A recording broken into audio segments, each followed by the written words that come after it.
He said, I have a movie and it's going to all take place in one day in a detention, 5 kids. We're just going to film it entirely in sequence. I mean, I was just really starting out, and this sounded kind of great.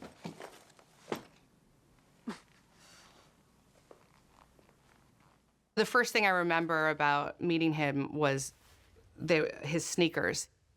He was really, really into sneakers. And I think my eyes started at the sneakers and then traveled up to his face and his spiky hair. And then we hung out and we just immediately hit it off.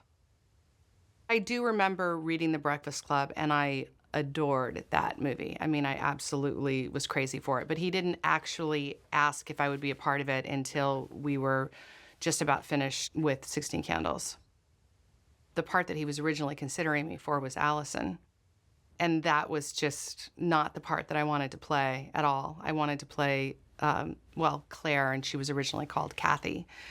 And he had to get, the studio to sign off on that, and I had to sort of make my case and why I was right for Kathy.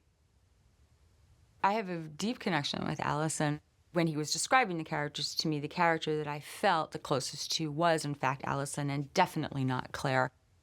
Allison it looks like and acts like the way I felt inside all the way through high school and certainly at that point in my life. And I just got to be that instead of being, the cute girlfriend in War Games. This was great for me. I thought that coming off of 16 Candles and being the sort of introverted, shy girl, I felt like it was just going to sort of cement this image. I felt that Claire was just so different and would be challenging in the way that nobody would really see me. What did they do to you? They ignore me. Yeah. From that line that Allison has where she just says, "They ignore me," that gave me enough to go with my imagination, creating who she is and what her family is.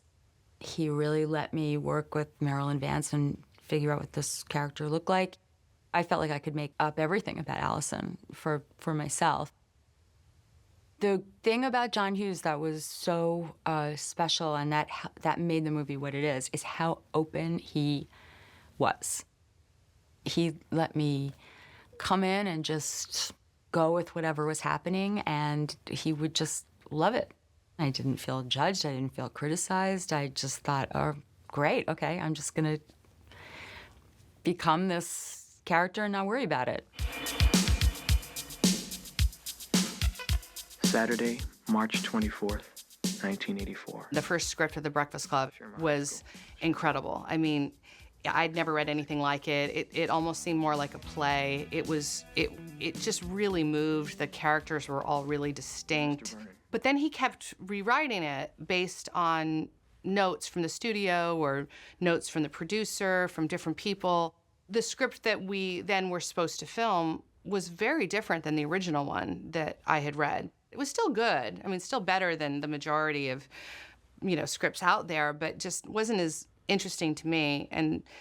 And so he called me and asked me if I was, excited about filming. And I said, yeah, I am really excited, but the script really is very different. And he said, what do you mean? What do you mean different? And I said, well, it's just different. It's not, there's just a lot of stuff it's changed. And so the next day he brought in a stack of scripts about this high and let us all go through it and pull things. Like, what happened to that speech? What happened to that? Where did that, and things were put back into the script. And I can't think of any other director who would have done that and had given so much creative freedom to the actors.